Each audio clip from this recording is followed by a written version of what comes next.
Hello everyone and welcome to this video powered by EcoGreen Energy. The topic of today is the maintenance and cleaning of your solar PV module installation.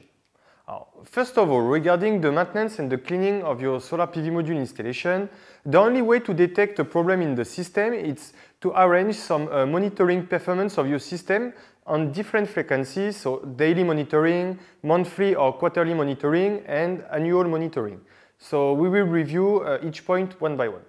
First of all, regarding the daily monitoring of your system, what you need to do is first make sure that your inverter is working well and there is no issue with the inverters, and then after you need to check in the system that your project is working well. So usually you can check the software on your app or directly on the website, and you can check the daily performance of your system. If you see that during 2-3 days there is in the row the performance of your system is lower than usual, then maybe there is some issue with some panels or with the inverters. So then after you can check your system. The second type of monitoring is the monthly or quarterly monitoring. So here is more regarding the cleaning of your system. How to define between 1 month, 2 months, 3 months, 4 months for the cleaning of the system. This will more depend to where you install the panels. If you install your panels in an area with a lot of dust and sand, then of course we will advise you to clean it more often, so mainly on monthly basis. If you have installed your panels in an urban area or in an area that doesn't request to clean more often, then in quarter basis it's enough. So here we put also some tips for you to clean the panel. So first of all, when you clean the panels, make sure to shut down the electricity before. It's much better to clean your system when the electricity is shut down. Also, to better clean the PV module in the early morning or late at night, because if you do it during the day, like 12 to 2 p.m. when there is a lot of sun, then it's not so good also for your system. When you are cleaning your PV module installation, it's better to use telescopic broom. What you need to avoid the most is to walk on your PV module. This is totally not recommended. Then after, of course, you can also have an automatic cleaning machine. This also works. You need to use a biodegradable soap. So try to don't use something that could damage or make corrosion in your PV module. And of course, also when you are cleaning, don't put too much strength and force in specific point of the panels. So go really smoothly to clean your PV module. Last type of monitoring is what we call the annual monitoring. So here you need to make a global checkup of the whole PV system. So first of all, you can check the total record of your PV system performance with your inverters software, and you can see there was some times that the performance was lower than usual. So here you can identify.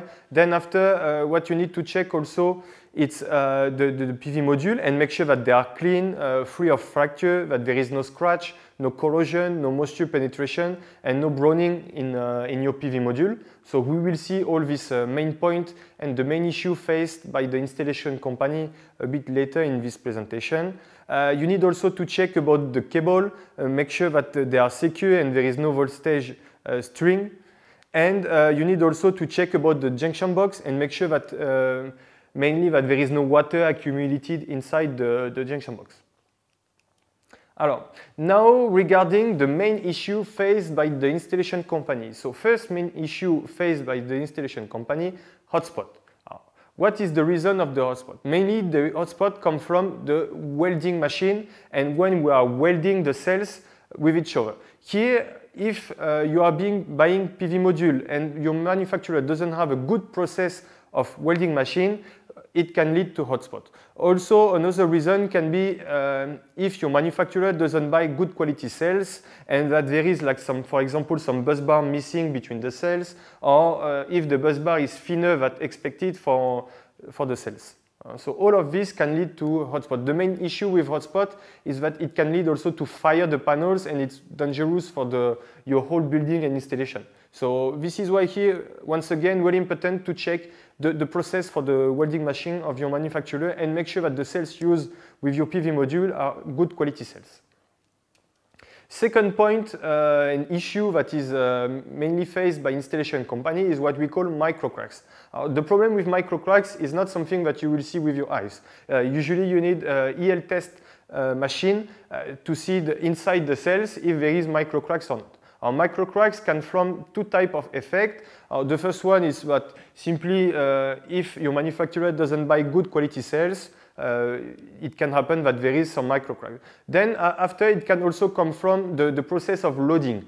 If your manufacturer doesn't have a good process for loading and quality control and also doesn't fix well the pallets inside the containers and they are moving during the transport, it can also create microcracks. And also when there is the unloading, once again it's really important, sometimes we see it, some people that are holding the panels in their head like this. So this of course is not recommended. The best way, if the panels is too heavy, is to carry at two people, so one in the front, one in the back. It's much better than carry it alone in her head. This is not recommended. Also something that is not recommending and we see often, it's some people which are walking in the panels when they are installing it. So this also of course is not recommended and can create some microcracks.